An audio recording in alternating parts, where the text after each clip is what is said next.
Imagine this. You're completely alone in your apartment. The city outside is unnaturally quiet. No cars, no voices, and the people who are still out there, they're not human anymore. So what went wrong? It all starts with a guy named John. He wakes up one morning and notices a message from his mom. She's asking him to go downstairs and grab some food and groceries for the house. But John does what most of us would do. He ignores it. Instead, he sits down at a computer and starts gaming with his friends like it's just another normal day. While they're playing, one of his friends suddenly goes quiet, then says, "Guys, turn on the TV. Right now. Check the news." John pauses the game and turns on the TV. There's a news anchor talking, looking nervous, and then, out of nowhere, the broadcast cuts off. Confused, John grabs his phone. No signal. Nothing. That's when he walks over to the window.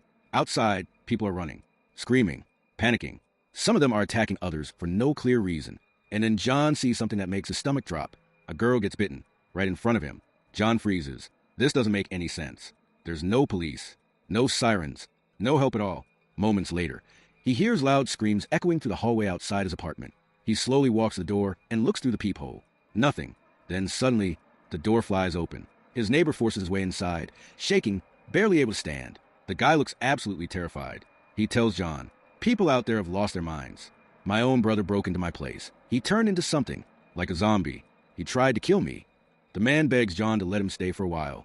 John panics and refuses at first. He tells him, "If there's a problem, call the police." The neighbor takes a deep breath and calms himself down. "Please," he says, "just let me use your bathroom. I'll leave right after." John hesitates. Then guilt kicks in. He lets him in. That's when the TV suddenly turns back on. The news anchor explains that the broadcast is unstable. Cities everywhere have fallen into chaos because of a new infection. Anyone infected becomes extremely violent. Anyone bitten turns into the same thing. Symptoms include severe pain and bleeding from the eyes. John's heart sinks. He slowly looks toward the bathroom door. Grabbing a kitchen knife, he tells himself it's just to be safe. The neighbor comes out, holding his neck, trying to hide a wound. John raises the knife immediately. The man swears, "I'm not infected. I just need a place for the night." But John notices the blood on his hands. And then it happens. Blood starts leaking from the man's eye. Then he charges at John, trying to bite him. John reacts on instinct.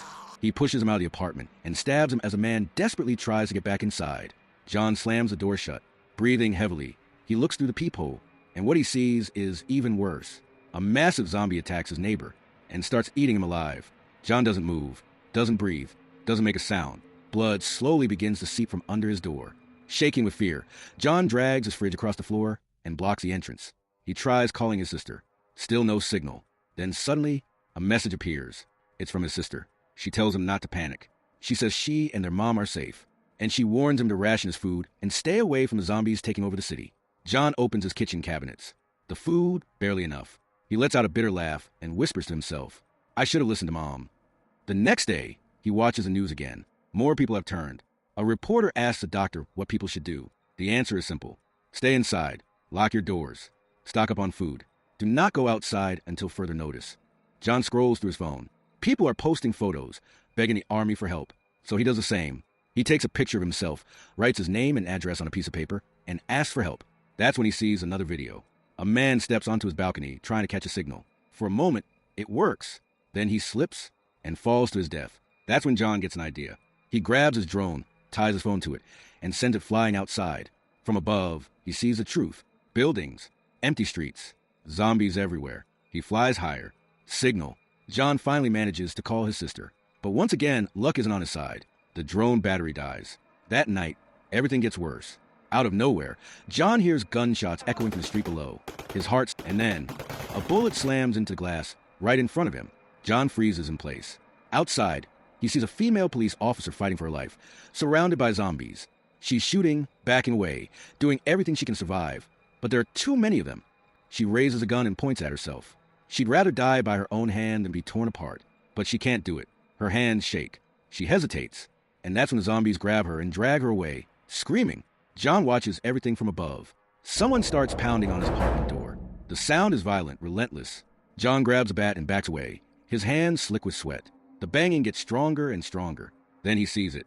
The fridge blocking the door starts sliding across the floor. And suddenly, a zombie pushes through from behind it. John's heart nearly stops. He rushes forward, pushing the fridge with everything he has, screaming inside his head, but it's useless. He's not strong enough. So he does the only thing left. He runs, straight to the balcony. and he jumps. For one terrifying second, John is sure this is it, that he's dead. But he doesn't fall. He's hanging from the balcony railing. John goes back inside his apartment, barely able to stand. He grabs nails, boards, anything he can find, and seals the door shut, making sure no one can get in again. That's when reality hits him. Most of his food was knocked out of the fridge during the chaos, and he barely had any to begin with. John sinks to the floor, completely broken. Later, he turns on his tablet and records a message, his voice exhausted and empty. This is my second day trapped inside my apartment. I don't know what to do anymore. Honestly, it feels like a miracle that I'm still alive. 7 days into the outbreak, John opens one of his father's old bottles of alcohol and takes a drink. There's nothing else left to drink. He covers the balcony completely so no zombie can see inside. He cooks instant noodles and eats in silence. Frustrated, he throws the TV remote. It hits a water bottle. John freezes. The water is cut off. That bottle was the last water he had. Panic crashes over him. He turns on the TV again. Same news, same warnings. No solution. The anchors keep repeating the same message. Stay inside. Days pass. Nothing changes. John drinks more from his father's bottles. And that's when it starts. The hallucinations. He begins seeing his family inside the apartment. He sees his mother walking toward him, smiling softly. John rushes forward and hugs her tightly. And then, reality snaps back. He's alone. John collapses to the floor, crying uncontrollably. Dehydration hits him hard. His vision blurs. His body feels weak. He's fading. Then suddenly, something happens. John receives a voice message from his mom. His heart jumps. Without thinking, he rushes to the window, lifting his phone high, desperately trying to catch a signal. He leans out as far as he can, stretching his arm into the open air, and somehow it works. The call connects. His mom answers. She sounds calm and tells him, "We're at your father's company. We're safe here." For the first time in days, John can finally breathe. But then, everything collapses. He hears screaming on the other end of the call. Panicked voices. Chaos. Zombies break in. He hears his mother shouting his name. His sister screaming in terror. Then suddenly, silence. The call cuts. John just stands there, frozen, staring at the phone in his hand. John snaps. He starts smashing everything around him, throwing objects, breaking furniture, shattering the TV. He completely loses control. And then, without thinking, he runs out of the apartment, straight into the hallway. Zombies are there. John attacks them blindly, swinging with everything he has, screaming at the top of his lungs. He doesn't care if he lives or dies anymore. He just screams. That's when he sees his neighbor, on the floor, eating a dead body. The neighbor slowly looks up and starts moving toward him. John shouts, "Stay away from me." But his voice echoes through the building. The zombies hear him. John panics and runs toward the elevator. He hides nearby, pressing himself against the wall, holding his breath, trying not to make a single sound. Slowly, carefully, he sneaks back toward his apartment. Suddenly, a zombie with no eyes appears right in front of him. John stops completely. He doesn't move. He doesn't breathe. The zombie pauses, then walks past him. John waits, then quietly slips back into his apartment. But as he closes the door, the sound gives him away. Zombies rush toward it, banging hard. John grabs the door handle with both hands and holds it shut with everything he has. His arms shake. His muscles burn. He doesn't let go, not until the sounds finally fade away. 20 days pass. John finishes every last bottle of alcohol. Outside, he sees power stations exploding one after another. Then the electricity in the building goes out. He tries to record another video message, but no words come out. He just stares at the camera. That's when he makes a decision. He ties a rope, puts it around his neck. He's ready to end it. But suddenly, a laser light hits the wall from the building across the street. The laser slowly draws one word. No! John freezes. He slowly unties the rope and drops it to the floor. He looks closer. In the building across from him, someone is alive. Her name is Kim. She uses a laser to communicate with him, pointing at words written on a board. She signals him to stay quiet. No talking, no noise, so the zombies won't hear. And for the first time in a very long time, John realizes something. He's not alone. John and Kim agree to meet again at her window at exactly 7 a.m. the next morning. And for John, this changes everything. For the first time since the outbreak started, he feels something he almost forgot existed. Hope. Someone is alive. Someone real. Someone he can trust. Kim isn't just surviving. She's prepared. She's got traps set up on her door, weapons laid out, and enough food stocked to last a while. She's been in full survival mode this whole time. The next morning, though, John messes up. He wakes up late. Like, really late. It's already 11 a.m. He panics, jumps out of bed, and rushes to check her window. But she's gone. His heart sinks. Then suddenly, Kim appears and shouts from her window, "You're late. Weren't we supposed to meet at 7?" John feels embarrassed, mumbles an apology, and that's when they really start talking. Not just surviving, actually getting to know each other. Later, Kim notices something terrifying. A zombie has managed to sneak into her apartment. She quickly signals John. They agree again, meet at 7 a.m., and she rushes back inside. But things don't go the way the zombie planned. It gets stuck in one of her traps. Without hesitating, Kim grabs a hammer and smashes it. At night, heavy rain starts pouring down. John and Kim see an opportunity and place every cup, bowl, and container they have outside to collect water. The next morning, right at 7 a.m., John shows up at her window. He's starving. Kim notices immediately and tries to send him a bag of food using a rope, but the distance is too far. It won't reach. John thinks fast. He pulls out his drone, ties a rope to it, and carefully flies it across. It works! The food reaches him. John is over the moon, thanking her over and over again. But then everything goes wrong.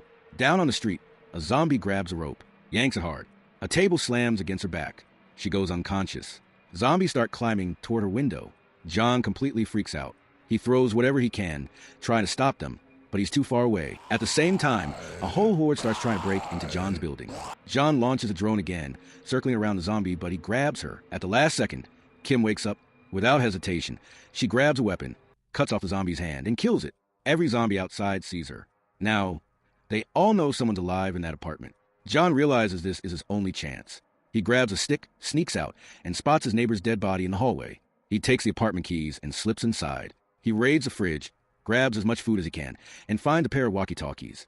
As he's checking the room, a zombie suddenly attacks him from behind. John reacts fast, using the dead body as cover, and somehow survives. He makes it back to his apartment alive. Later, he eats the food he stole, then sends some to Kim, along with one of the radios. The next day, they finally talk through the walkie-talkies. John is smiling nonstop. Just hearing another human voice feels unreal. Kim laughs and says, "I ate all the food." John replies, "No, I should be thanking you. You saved my life."